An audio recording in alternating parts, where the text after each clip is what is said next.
সুপ্রিয় চতুর্থ বর্ষের শিক্ষার্থীবৃন্দ, আশা করি তোমরা যে এখানে ভালো আছো। তোমাদের শুভেচ্ছা ও ভালোবাসা জানিয়ে আজকে একেবারে একটা সমসাময়িক বিষয় নিয়ে তোমাদের সাথে কথা বলতে চাই। Public health and social work এই কোর্সের একটি গুরুত্বপূর্ণ বিষয়, যা এই কোভিড-19 সময় আরো প্রাসঙ্গিক হয়ে দেখা দিয়েছে, সেটি হচ্ছে ইমিউনিটি অ্যান্ড ইমিউনাইজেশন। তো ইমিউনিটি অ্যান্ড ইমিউনাইজেশন অর্থাৎ রোগ প্রতিরোধ ক্ষমতা ও রোগ প্রতিরোধ। তো আমরা নানা রকম ভাইরাস ব্যাকটেরিয়ার জগতে বসবাস করি।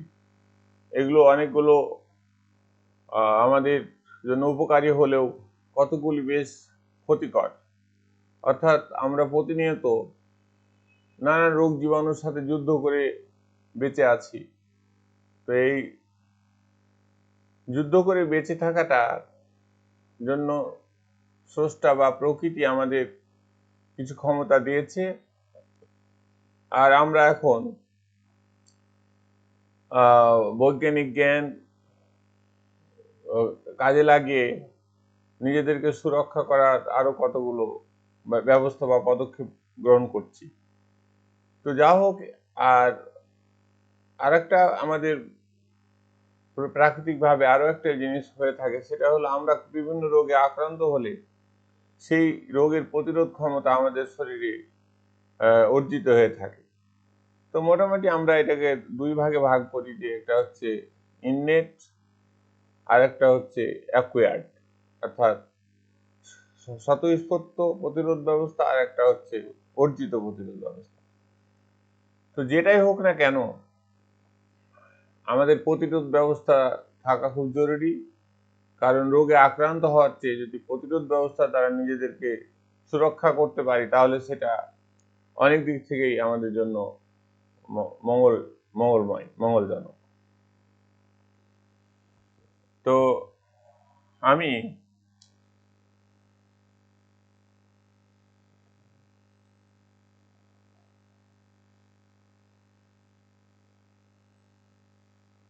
প্রথমে শুরু করি যে ইমিউনিটিটা কি। তো immunity refers to the resistance exhibited by the host towards injury caused by microorganism and their product.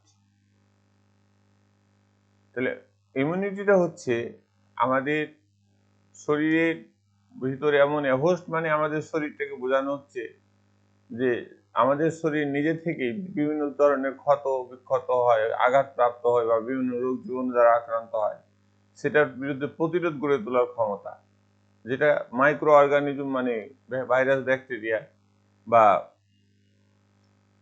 ক্ষতিকর কোনো উপাদান বা তাদের ক্ষতিকর উপাদানের বংশবৃদ্ধির ফলে বা তাদের যে কোনো পার্টিকেলস থেকে যে আমাদের বডিতে ক্ষতি সাধন হয়, সেটাকে প্রতিরোধ করার ক্ষমতাটাই হচ্ছে immunity. It's classified as innate immunity, অর্থাৎ নেটিভ, আগে থেকে যেটা থাকে আমাদের শরীরের মধ্যে আগে থেকে আছে। এটার কতগুলো হলো এই ইননেট গুলো, নেটিভ গুলো, কতগুলো হচ্ছে নন স্পেসিফিক আর কতগুলো হচ্ছে স্পেসিফিক। যেমন স্পেসিস, রেশিয়াল, ইন্ডিভিজুয়াল। আর স্পেসিফিক গুলোর মধ্যে হচ্ছে স্পেসিস, রেশিয়াল, ইন্ডিভিজুয়াল। আর 2 নম্বর যেটা আমাদের আছে অ্যাকোয়ার্ড ইমিউনিটি, যেটা আমরা অর্জন করি, অ্যাডাপ্ট করি। যেমন ন্যাচারাল আর আর্টিফিশিয়াল, এটা প্রকৃত হতে পারে, আবার আমার আর্টিফিশিয়াল টিকা ইত্যাদির মাধ্যমে পেতে পারি। অ্যাকোয়ার্ডটা হচ্ছে যেমন আমাদের বসন্ত হলো, বসন্ত হয়ে যদি ভালো হয়ে যায়, তাহলে সে বসন্ত রোগের প্রতিরোধ ক্ষমতা তার শরীরে জন্মাবে ভালো। সেকেন্ড টাইম তার বসন্ত হবে না। এখন যেমন এই কোভিড সম্পর্কে বলা হচ্ছে একবার হলে দ্বিতীয়বার হবে না, তবে এই কোভিডের একটা বিশেষত্ব হচ্ছে যে এটার ইমিউনিটি পাওয়ারটা কতটা হয়েছে, কারো শরীরের মধ্যে অ্যান্টিবডিটা কি পরিমাণ তৈরি হয়েছে। যদি এটা খুব বেশি পরিমাণ হয় তাহলে দীর্ঘদিন সে আর হবে না, সেকেন্ড টাইম আক্রান্ত হবে না। যদি ইমিউনিটি সিস্টেমটা খুব দুর্বল অল্প সময়ের জন্য হয় তাহলে হয়তো 2 মাস 3 মাস পরে আবার সেটা দেখা দিতে পারে। আরেকটা হচ্ছে প্যাসিভ আর ন্যাচারাল আর্টিফিশিয়াল। এটা প্যাসিভ থাকে, প্যাসিভলি এটা আমাদের সুরক্ষা দেয়। তো আমরা দেখি আরো, তো এগুলো তাদের এই যে ইননেট ইমিউনিটি, অ্যাডাপটিভ ইমিউনিটি, এগুলো আমাদের শরীরের বিভিন্ন কোষ কলার মধ্যে থাকে সুপ্ত অবস্থায়। আর এগুলো আমাদের এই যে প্রথমে অসুখ হয়, এই অসুখটা ভালো হলে সেখান থেকে আবার এটার অ্যাডাপটিভ এখান থেকে তৈরি হচ্ছে, এখানে রোগটা হচ্ছে, বসন্ত হচ্ছে, সেখান থেকে বসন্তের ইমিউনিটি তৈরি হচ্ছে, এইভাবে চলে। তো ইননেট ইমিউনিটির কথা যদি আমরা বলি, ইননেট ইমিউনিটিকে নেটিভ ইমিউনিটি বলে। It resistance to infection that an individual possesses by virtue of his own or her genetic and constitutional makeup। অর্থাৎ আমাদের দেহ গঠন এবং আমরা প্রকৃতিগতভাবে আমাদের জেনেটিক যে জিনগত যে বৈশিষ্ট্য আছে সেখান থেকে আমরা স্রষ্টার আশীর্বাদ হিসেবে আমরা এগুলো পেয়ে থাকি। এটা পার্সন টু পার্সন ভ্যারি করে, কারণ এক একজনের বংশগতি এক এক রকম, এক একজন এক একভাবে এটা পেয়ে থাকে। It's not affected by prior contact with MCO or immunisation. এটা কোনোভাবে ক্ষতিগ্রস্ত হয় না, এটা অক্ষত অবস্থায় থাকতে পারে আমাদের শরীরের মধ্যে সুপ্ত অবস্থায়। ইট মে বি এগেইন, এটা সুনির্দিষ্ট হতে পারে, specific particular to specific pathogen. আর একটা হচ্ছে non specific, when it indicates a degree of resistance to infections in general. এটা হচ্ছে কি, এটা indicates a degree of resistance to infectious in general. Non specific হলো যে কোনো পার্টিকুলার রোগ ব্যাধির জন্য পার্টিকুলার একটা প্রতিরোধ ব্যবস্থা, আর একটা হচ্ছে যে সমস্ত রোগের প্রতিরোধ ক্ষমতা। তো স্পেসিফিক একটা হচ্ছে, নন স্পেসিফিক অর্থাৎ জেনারেল, একটা হচ্ছে পার্টিকুলার। এখানে একটা ভিডিও আছে, প্লে হবে কিনা, এই ভিডিওটা দেখলে আমরা অনেকটা ধারণা পেয়ে যাব আর কি এই ইমিউনাইজেশন সম্পর্কে।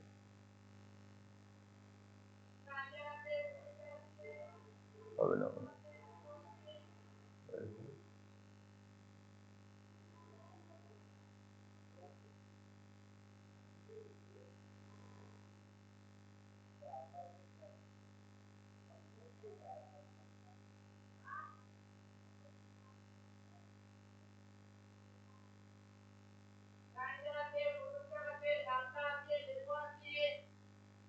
সরি, এটা প্লে হচ্ছে না, টেকনিক্যাল কোনো সমস্যা হচ্ছে। তো যাই হোক, আমরা এগিয়ে যাই সামনে। তো ইননেট ইমিউনিটি সম্পর্কে আরো যে বিষয়গুলো আমাদের জানা দরকার। Innate immunity again classified on the level of species, race or individual। Innate ইমিউনিটিকে আবার বিশেষ বিশেষ বংশগতি, বিশেষ ব্যক্তি, বিশেষ বয়স ইত্যাদি ইত্যাদি ভেদেও পার্থক্য হয়, কারণ সকল জাতিগোষ্ঠীর মধ্যে একই রকম রোগ প্রতিরোধ ক্ষমতা নেই। আবার একই জাতিগোষ্ঠীর লোক বিভিন্ন বয়সে, এমনকি বিভিন্ন লিঙ্গের মধ্যেও এই রোগ প্রতিরোধ ক্ষমতার মধ্যে কিছু পার্থক্য লক্ষ্য করা যায়। ব্যক্তি বিশেষের ক্ষেত্রেও ভিন্নতা হতে পারে, কারণ আমরা যদি অপুষ্টিতে ভুগি তাহলে আমাদের এই ইননেট ইমিউনিটিটা কমে যায়। এই জন্য এখন দেখো না, কোভিড-19 সময় আমাদেরকে প্রোটিন জাতীয় খাবার, তাজা ফলমূল, ব্যায়াম ইত্যাদি করার কথা বলা হচ্ছে, কারণ এগুলো অনেকগুলো ফ্যাক্টর দিয়ে এগুলো তৈরি হয়। আমরা একটু দেখি কি আছে। Entire human species is resistant to the plant pathogen. সকল মানুষেরই রোগ প্রতিরোধ ক্ষমতা কিছু না কিছু আছে, থাকতে হবে। Mechanism is not clearly understood. কিভাবে এটা হয়, কেন বেশি হয়, কেন কম হয়, স্রষ্টা কাকে কতটা দিয়েছে, এটা খুব পরিষ্কার করে জানা যায়নি। রেসিয়াল ইমিউনিটির মধ্যে আছে, রেসিয়ালের মধ্যে particular races of the that species are resistant. যেমন ফর এক্সাম্পল, নিগ্রোদের মধ্যে species USA is more prone to TB than Caucasian species. তাহলে যেমন আমেরিকার নিগ্রো জনগোষ্ঠীর মধ্যে যক্ষায় আক্রান্ত হওয়ার প্রবণতা বেশি ওখানকার অন্যান্য ককেশিয়ান লোকজনদের চেয়ে। আবার ইন্ডিভিজুয়ালের মধ্যে যেটা দেখা যায়, it's evident from studies on twin similar degree of resistance susceptibility to TB or respiratory. আবার এই যারা টুইন বেবি হয়, সেই টুইন বেবির এই টিবি এবং লেপ্রোসি, এই কুষ্ঠ রোগ, এগুলোতে রোগ এদের রোগ প্রতিরোধ ক্ষমতা অপেক্ষাকৃত বেশি, একই রকম, দুজনের মধ্যে একই রকম থাকে, দুজনের মধ্যে। তারপরে factors influence the level of innate immunity. যে সমস্ত বিষয় আমি একটু আগে বললাম, যেগুলো বিষয় প্রভাব বিস্তার করে, তার মধ্যে এজ একটা। ভেরি ওল্ড আর very young more susceptible to infectious diseases. তাহলে শিশু এবং বৃদ্ধরা এই সংক্রামক ব্যাধিতে বেশি আক্রান্ত হতে পারে। Hepatitis B virus infection is symptomatic in newborn as it lack develop immune mechanism to express the disease. তাহলে হেপাটাইটিস বি ইনফেকশনটা নিউবর্নদের ক্ষেত্রে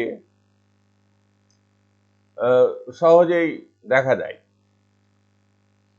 তারপরে হরমোন, আমাদের যে শরীরে বিভিন্ন রকম হরমোন সিক্রেশন হয়, এই হরমোনের প্রভাবেও রোগ প্রতিরোধ ক্ষমতার হেরফের হতে পারে। যেমন endocrine disorder such as diabetes mellitus,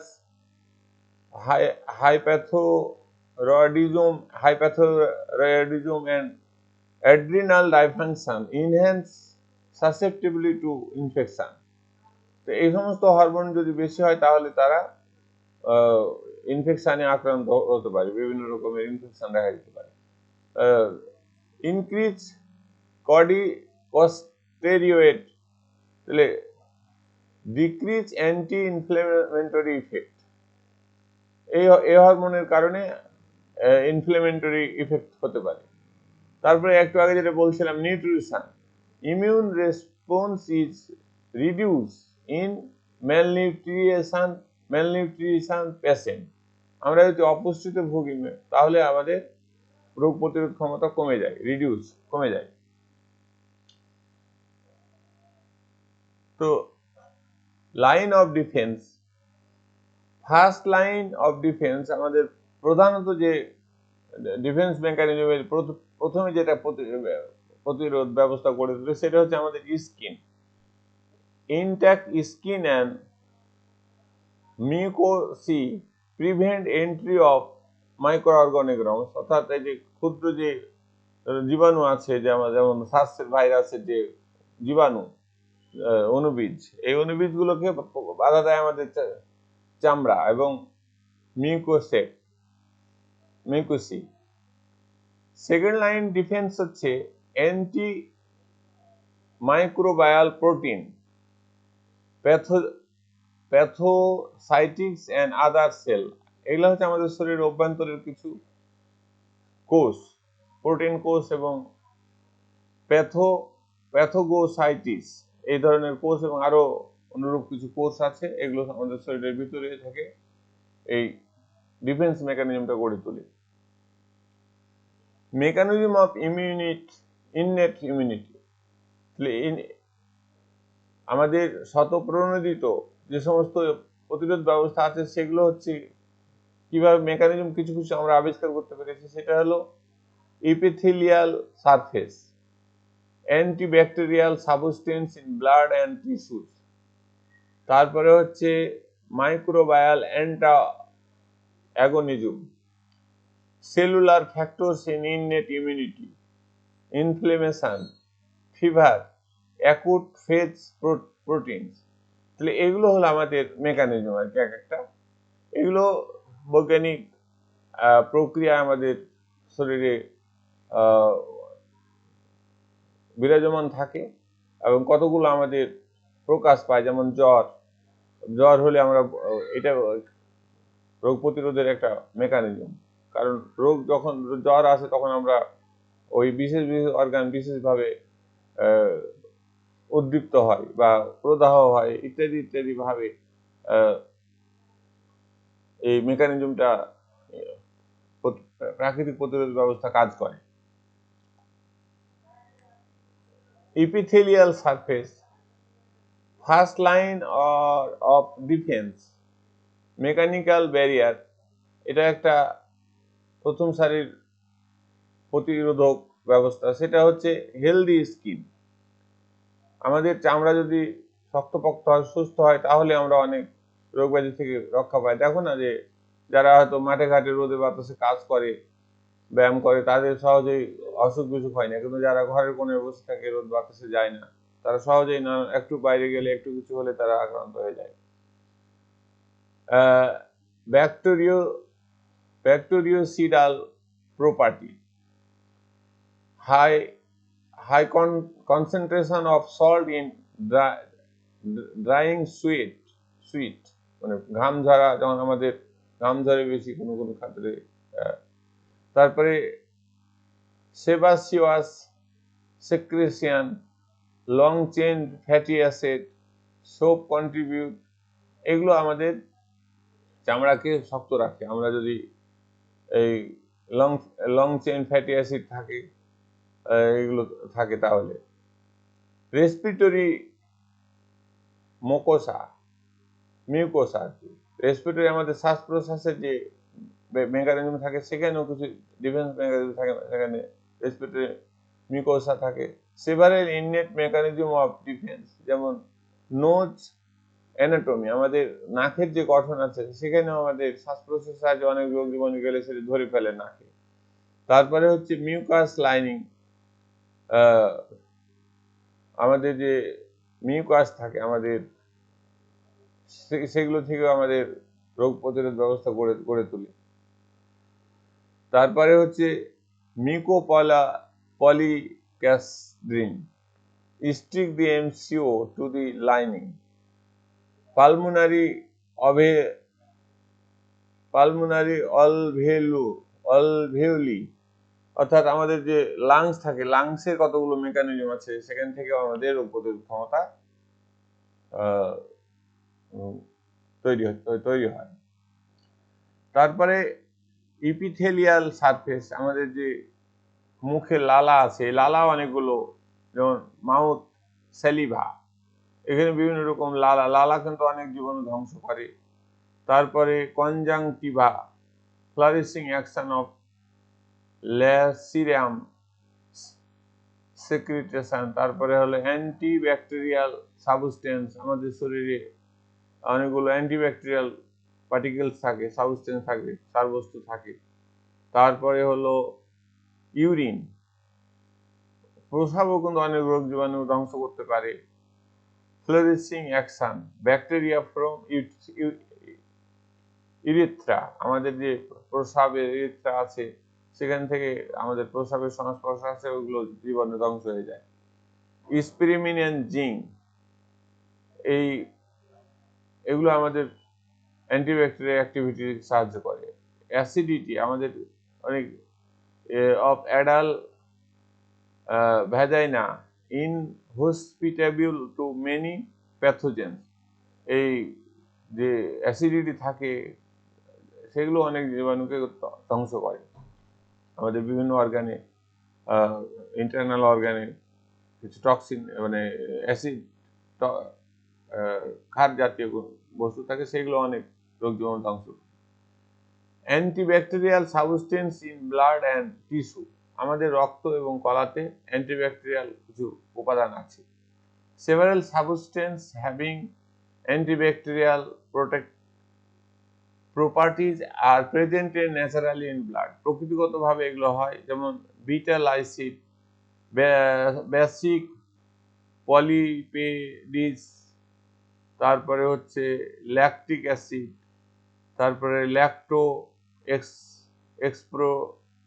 এক্সপ্রোসিডেস, তারপরে ইন্টারফেরন্স, এগুলো হচ্ছে অ্যান্টিব্যাকটেরিয়াল সাবস্টেন্স যেগুলো আমাদের রক্ত এবং কোষে থাকে, কলাতে থাকে, টিস্যু।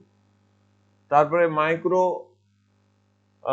মাইক্রোবায়াল অ্যান্টাগনিজম। অ্যান্টাগনিজম মানে হচ্ছে যে যারা প্রতিরোধকারী, residents bacterial flora which prevent the colonization by pathogenic bacteria, and alteration in bacterial flora leads to invasion by extraneous microbes, followed by oral antibiotics. Serious disease like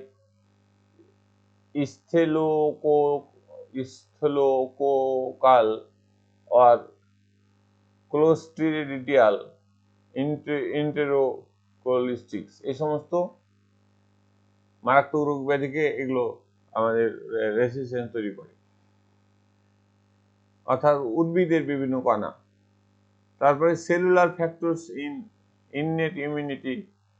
cellular factors হচ্ছে pathogenic sell, আমাদের কতগুলো কোষ আছে, এই যে কোষগুলো আমাদের রোগ প্রতিরোধ ক্ষমতাতে কাজ করে। তারপরে হচ্ছে অ্যাকোয়ার ইমিউনিটি, এবার আমরা আসি। অ্যাকোয়ার ইমিউনিটির মধ্যে প্রথমে যেটা আছে, the resistance that human acquire during life is known as acquired immunity, also known as adaptive immunity. Acquired immunity K adaptive immunity বলে, অর্থাৎ আমরা প্রকৃতির সাথে বসবাস করতে গিয়ে যে আমাদের অভিযোজন হয়, তখন আমরা অনেক কিছু অর্জন করে থাকি। এটা বাহ্যিকভাবে হয়, যেমন দেখো ব্যাঙ যে পানিতে থাকে সেই কালারের রং ধারণ করে। আবার আমরা যদি খুব বেশি রোগ জীবাণু পরিবেশে বসবাস করি, সেই সমস্ত রোগ জীবাণু থেকে বাঁচার জন্য আমাদের শরীরে সেগুলোর বিরুদ্ধে প্রতিরোধ গড়ে তোলে। বা আমরা যখন বসন্ত হয় একবার হলে, সেখানে বসন্তের রোগের প্রতিরোধ ক্ষমতা আমাদের শরীরে অটোমেটিক গড়ে ওঠে। তো যাই হোক, ইটস অফ টু টাইপস। তো অ্যাকোয়ার এটা হচ্ছে দুই রকম, একটা হচ্ছে অ্যাক্টিভ, একটা হচ্ছে প্যাসিভ। অ্যাক্টিভটা হচ্ছে resistance develop by an individual as a result of antigenetic stimulus, অর্থাৎ সক্রিয়ভাবে আমাদের শরীরে এগুলো কাজ করে, যেগুলো বিভিন্ন রোগ ব্যাধিকে প্রতিরোধ করে। আর প্যাসিভ রেসিস্ট্যান্স যেটা হচ্ছে the transmitted passively to a recipient in a readymade form. আর এই প্যাসিভটা হচ্ছে একটা, তাহলে অ্যাক্টিভটা ওখানে আমাদের শরীরে গিয়ে নানান রকম চেঞ্জ ডেভেলপমেন্ট হয়ে রোগ প্রতিরোধ ক্ষমতা করে যখন যেরকম দরকার হয়। আর প্যাসিভটা হচ্ছে একটা রেডিমেড একটা ফর্মে আমাদের শরীরের মধ্যে প্রবেশ করে বা করানো হয়, সে তখন প্যাসিভ থেকে সেই সমস্ত রোগ ব্যাধি বিরুদ্ধে কাজ করে।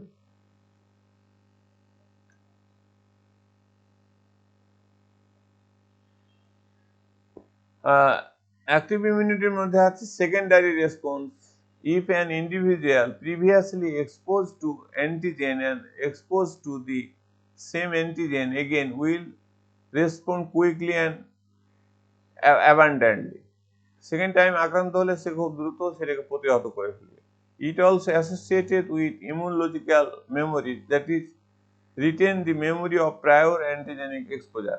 আমাদের সেলের মধ্যে কতগুলো স্মৃতি তৈরি হয়, কতগুলো তারা চিহ্নিত করার ক্ষমতা আছে, চিনে ফেলে যে এটা আমাদের ক্ষতিকর উপাদান। তখন তারা চিনতে পারে, তখন দ্রুত সেগুলোকে মোকাবেলা করে। More effective and better protection than passive, এগুলো অধিক কার্যকরী এবং সাথে সাথে প্রতিরোধ গড়ে তোলে। অ্যাক্টিভ ইমিউনিটি আমরা যে বললাম ন্যাচারাল এবং আর্টিফিশিয়াল, তো ন্যাচারাল আমরা কি কি আছে সেগুলো আমরা দেখি। Clinical or apparent infection by microbe, এগুলো আমাদের শরীরে অটোমেটিক্যালি থাকে। তারপর immunity is long lasting but it varies on types of pathogen. কোন কোন প্যাথোজেনের ক্ষেত্রে দ্রুত হয়, কোনটা দীর্ঘস্থায়ী হয়, কোনটা ক্ষণস্থায়ী হয়। Large majority of adult active immunity against polio ভাইরাসে এটা দীর্ঘস্থায়ী হয়। Life long immunity viral diseases such as chicken pox আর মিজলেস, এগুলো লাইফ লং, একবার হলে আর হবে না। কিন্তু সবগুলো লাইফ লং হয় না, যেমন ইনফ্লুয়েঞ্জার হয় না, বা আমাদের এই যে কোভিড-19 যেটা আছে সেটা কিন্তু লাইফ লং হয় না। এটা এখন যেটা দেখা যাচ্ছে যে সেটা কিছুদিন পরে আবার দেখা দিচ্ছে। Influenza recurs after few months or a year due to lack of immunizing capability of virus। এই যে ইনফ্লুয়েঞ্জা কিন্তু 1 বছরের মধ্যে আবার হয়, কিন্তু চিকেন পক্স এগুলো মিজলেস এগুলো একবার হলে আর হবে না। তারপরে common cold, same clinical picture causes by other virus. হ্যাঁ, তারপরে হচ্ছে active immunity natural immunity following bacterial infection is less permanent than virus. তাহলে ভাইরাসের গুলো হচ্ছে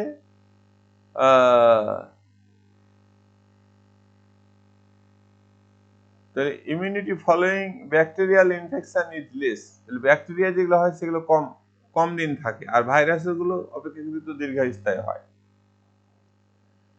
তো কোভিড-19 ভাইরাস দীর্ঘস্থায়ী হলে এক্ষেত্রে ব্যতিক্রম, কারণ এখানে কোভিড-19 এর দীর্ঘস্থায়ী হয় না। তারপরে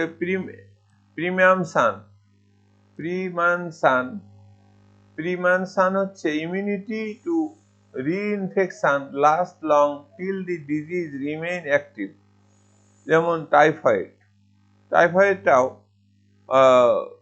এই এক ধরনের ন্যাচারাল ইমিউনিটি, কিন্তু সেটা অ্যাক্টিভ হলে আবার সেটা দেখা যায় যে immunity to reinfection last long till the disease remains active. যতদিন অ্যাক্টিভ থাকে ততদিন পর্যন্ত টাইফয়েড আর হয় না, কিন্তু এটা আজীবন অ্যাক্টিভ থাকতে পারে না, কিছুদিন পরে সেটা আবার প্যাসিভ হয়ে যায়। এখন আর্টিফিশিয়াল কিছু ইমিউনিটি আছে আমাদের, সেগুলো আমরা দেখি। তো এই যে রেসিস্টেন্স ইনডিউসড বাই ভ্যাকসিন, এটা হচ্ছে আমাদের মুখ্য আলোচ্য বিষয়, যে it may be either bacterial or viral vaccine. এই ভ্যাকসিন দিয়ে আমরা যে রেসিস্টেন্ট করে তুলি, যেমন আমরা বিসিজি টিকা দেই, বা আমাদের এই করোনা ভাইরাসের কোভিড-19 যে SARS-2 ভাইরাসের যে ভ্যাকসিন আসার কথা, এই ভ্যাকসিন হচ্ছে সেই ভ্যাকসিন যেটা আমরা আর্টিফিশিয়াল ইমিউনিটি আমাদের মধ্যে গড়ে তুলবে। এইটার মধ্যে কি আছে, একটা হচ্ছে বুস্টার ডোজ, অর্থাৎ আমাদের ইমিউনিটি বুস্ট করবে। Repeated dose of vaccine following the primary vaccine prolong the immunity. এটা এখন বলা হচ্ছে 2 ডোজ নিতে হবে, এরকম একাধিক ডোজ নিয়ে, এবং অনেক ভ্যাকসিন আছে যেটা 2 বা 3 ডোজ নিতে হয় সার্টেন একটা ইন্টারভেলের পরে, সেগুলো আমরা পরে আলোচনা করব। It may be again either in the form of live killed আর ব্যাকটেরিয়াল প্রোডাক্টস। তাহলে এই ইমিউনিটি কি হয়, যে সরাসরি ওই ভাইরাস বা ব্যাকটেরিয়ার জীবাণু সরাসরি বডিতে পুশ করা হয়। অনেক সময় সেগুলো মেরে ফেলে সেগুলোকে পুশ করা হয় না, আর অনেক সময় কি করা হয়, সেগুলো থেকে তাদের শরীরে রস বা বিভিন্ন নির্যাস বের করা হয় ওইসব জীবাণু। তাহলে এই 3 ভাবে আমাদের আর্টিফিশিয়াল ইমিউনিটি গড়ে তোলা হয়। তারপরে লাইভ ভ্যাকসিনে কি থাকে, initiated the infection without causing an injury and disease. It paralleles with natural but of lower grade. এটা স্বল্প মাত্রায় শরীরে দেওয়া হয়, ফলে শরীর ওই রোগের প্রতিরোধ ক্ষমতা, আমরা যে ন্যাচারালি একটা পড়লাম কিছুক্ষণ আগে, যে একবার অসুখ হলে সেটা অ্যান্টিবডি তৈরি হয়, তো ওই এগুলো কি হয়, যদি অসুখ নাও হয়, লো ডোজে দিয়ে শরীরের মধ্যে অ্যান্টিবডি তৈরি করা হয়। তখন যে রোগের সাবস্টেন্স বডির মধ্যে পুশ করা হয়েছে লো ডোজে, সেটাকে প্রতিরোধ করার জন্য শরীর তখন অটোমেটিক্যালি তার প্রতিরোধ ক্ষমতা গড়ে তোলে। তারপর অ্যাডমিনিস্ট্রার্ড ওরালি সেভিন ভ্যাকসিন ফর পোলিওমাইলিসিস, এগুলো মুখে খাওয়ানো হয়। তারপরে প্যারেন্টালি, তারপরে মিজলেস, এগুলোকে আমরা এই লাইভ ভ্যাকসিন, এগুলোতে ওই রোগের জীবাণু সরাসরি পুশ করা হয় শরীরে বিভিন্নভাবে। তারপরে কিল ভ্যাকসিন, এটাও একটা আর্টিফিশিয়াল প্রোটেকশন, সেটা হচ্ছে কম্পারেটিভলি লেস ইমিউনোজেনিক, এগুলো অপেক্ষাকৃত কম প্রতিরোধ ক্ষমতা সম্পন্ন হয়। Protection last only for a short period, স্বল্প সময়ের জন্য প্রতিরোধ গড়ে তোলে আমাদের শরীরে। They have to be supplemented by booster dose repeatedly, এটা কয়েকবার শরীরে বারবার বুস্টার ডোজ দিয়ে সেটাকে দীর্ঘায়িত করা হয় বা শক্তিশালী করা হয়। May be given orally, but this route is not preferred, এটা মুখে খাওয়া, মুখ দিয়ে দেওয়া যেতে পারে, কিন্তু এটা ততটা পারফেক্ট নয়। Parental administration for humoral antibody response improved by the additional of adjuvant. Passive immunity natural, এবার আমরা প্যাসিভ যেগুলো হয় সেগুলো আমরা দেখি। Passively transmitted from mother to baby, transmitted predominantly through Palancetia in humans. Some of the IgA antibodies in neonates, human colostrum, ছোট বাচ্চারা যেগুলো মায়ের দুধের মাধ্যমে এগুলো পেয়ে থাকে।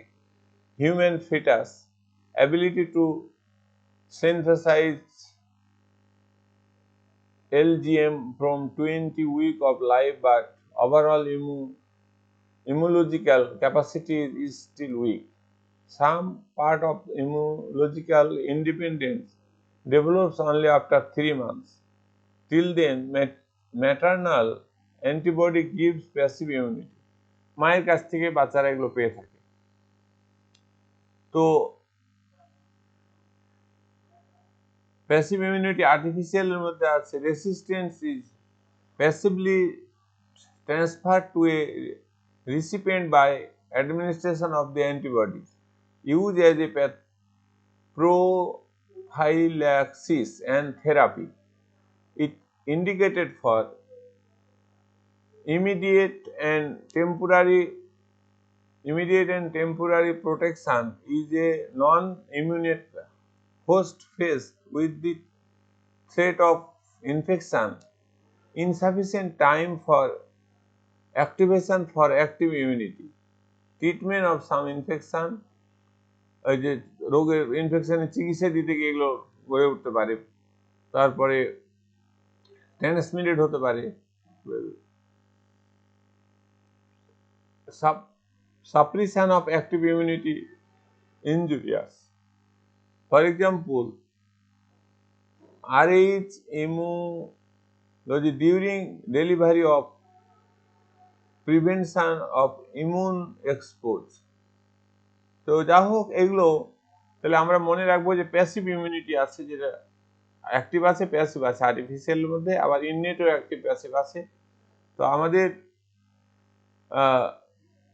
এই সব ইমিউনিটি আমরা সর্বোচ্চ যেটা ফর্মে আমরা দেখতে চাই সেটা হচ্ছে হার্ড ইমিউনিটি, যেটার কথা এখন বলা হচ্ছে।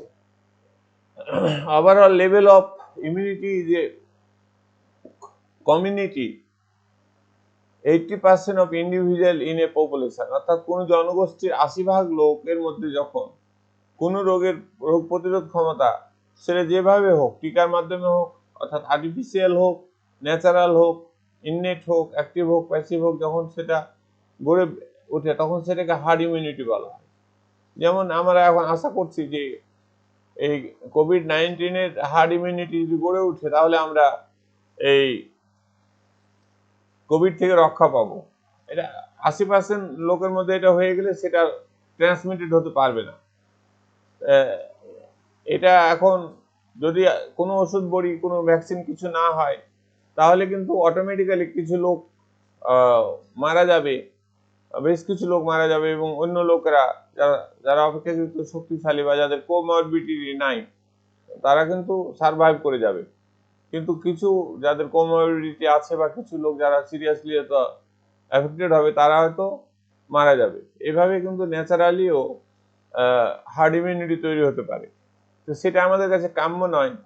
এজন্য এখন সারা বিশ্বের লোক চেষ্টা করছে, বিজ্ঞানীরা চেষ্টা করছে কিভাবে ভ্যাকসিন দিয়ে, অর্থাৎ আর্টিফিশিয়াল ইমিউনিটি মানুষের শরীরে দিয়ে মানুষকে এই ইমিউনাইজ করা যায়, তাহলে এই রোগের বিস্তার রোধ হবে এবং মানুষ জীবনে রক্ষা পাবে।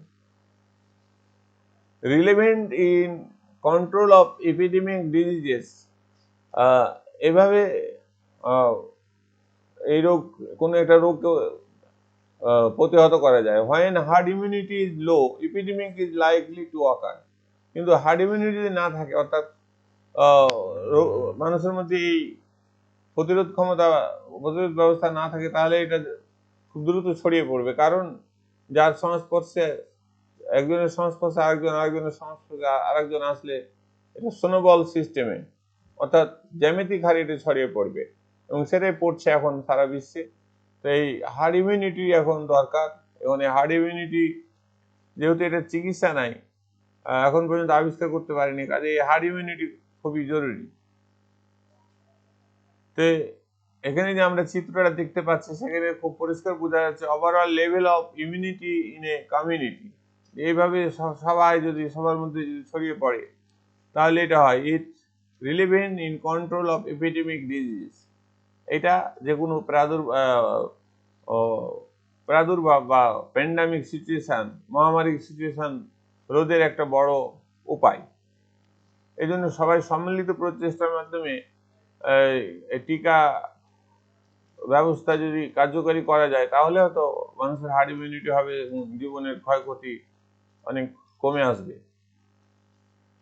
কিন্তু বাস্তবে সেটা হওয়া খুব জরুরি। এখন যেটা পৃথিবীর লোক আশঙ্কায় আছে যে আমাদের সারা পৃথিবীতে নানা রকম ভ্যাকসিন অলরেডি আবিষ্কার হয়েছে এবং সেগুলোর কার্যকারিতাও আছে, তবে এগুলোর অনেক সাইড ইফেক্ট থাকে, ক্ষতিকর প্রভাব থাকে। সেগুলো থেকে বাঁচার জন্য কোনো সুনির্দিষ্ট ব্যবস্থা নেই। কেন ইতিপূর্বে যে সমস্ত ভ্যাকসিন আবিষ্কার হয়েছে বসন্ত, সেগুলোতে চিকিৎসার ব্যবস্থা ছিল, অর্থাৎ কোনো ভ্যাকসিন নেওয়ার পরে যদি কোনো সিমটম দেখা যায়, অর্থাৎ ওই রোগটা, ওই যে ভ্যাকসিন নিচ্ছে তার মধ্যে যদি ওই রোগটা দেখা যায়, তাহলে সেটাকে মোকাবেলা করার জন্য চিকিৎসার ব্যবস্থা ছিল। কিন্তু কোভিড-19 কোনো চিকিৎসা এখনো সেভাবে আমাদের হাতে নেই। ফলে এই ভ্যাকসিন প্রয়োগে আরো সতর্কতা এবং এর পার্শ্ব প্রতিক্রিয়া কতটা হতে পারে, কি হতে পারে, এগুলো আরো পরীক্ষা নিরীক্ষা করার প্রয়োজন বলে বিজ্ঞানীরা মনে করছে। তো আশা করি যে এগুলো যদি সফল হতে পারে, তাহলে এই হার্ড ইমিউনিটি বৃদ্ধির ক্ষেত্রে বা হার্ড ইমিউনিটি নিশ্চিত করার ক্ষেত্রে ভ্যাকসিন একমাত্র অবলম্বন হতে পারে, এবং সবচেয়ে কার্যকারী, সস্তা, সুন্দর ও নিরাপদ একটা ব্যবস্থা হিসেবে গড়ে উঠতে পারে। এই জন্য ভ্যাকসিনের জন্য আজ সারা পৃথিবীতে এত হাহাকার। তো এই ভ্যাকসিন না আসা পর্যন্ত আমাদের, যেহেতু এটার ইমিউনিটি তৈরি হয়নি, হার্ড ইমিউনিটি নাই, আমাদের যে সমস্ত ব্যবস্থা নিলে আমরা আমাদের ইমিউন সিস্টেমকে বুস্ট করতে পারি, আমরা ব্যায়াম করতে পারি, পুষ্টিকর খাবার খেতে পারি, আমরা যে স্বাস্থ্যবিধি মেনে চলতে পারি, এগুলো যদি মেনে চলা হয়, তাহলে আমাদের একদিকে যেমন আমরা এগুলো থেকে রক্ষা পাবো, বা আমরা সংস্পর্শে কোনোভাবে চলে আসলে আমাদের ইমিউন সিস্টেম শক্তিশালী হয়, তাহলে আমরা কিন্তু এই রোগে আক্রান্ত হব না। তো যতদিন পর্যন্ত ভ্যাকসিন কার্যকরীভাবে বা সাফল্যের সঙ্গে আমাদের হাতে না এসে পৌঁছছে, ততদিন পর্যন্ত আমাদের উপায় হচ্ছে দুটো। একটা হচ্ছে স্বাস্থ্যবিধি মেনে চলা, যাতে করে এই রোগে আমরা আক্রান্ত না হই। আর একটা হচ্ছে আমাদের শরীরে রোগ প্রতিরোধ ক্ষমতা বৃদ্ধি করা, ইমিউন সিস্টেমকে ডেভেলপ করা, প্রোটিন জাতীয় খাবার খাওয়া, ফলমূল খাওয়া, ব্যায়াম করা, হাসি খুশি থাকা, এগুলো যে সমস্ত যেগুলো করলে আমাদের রোগ প্রতিরোধ ক্ষমতা বাড়ে সেগুলোর প্রতি জোর দেওয়া। তো আশা করি এই ক্লাসটি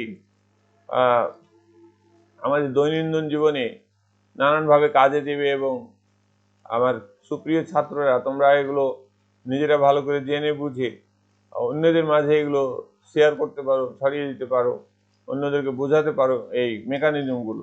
মানুষ তো মনে করে যে এই আল্লাহ দিয়েছে, আল্লাহ বাঁচাবে, আল্লাহ করবে, সে করবে, এগুলো নানান কিছু মানুষ অদৃষ্টবাদী থাকে এবং যেহেতু তারা জানে না, বুঝে না এই মেকানিজমটা তাদেরকে যদি বোঝানো যায় তাহলে তারা বিশ্বাস করবে। আল্লাহ তো আমাদের রক্ষা করবে, কিন্তু আল্লাহ তো নিজেদেরকে রক্ষা করার জন্য কতগুলো মেকানিজম দিয়েছে।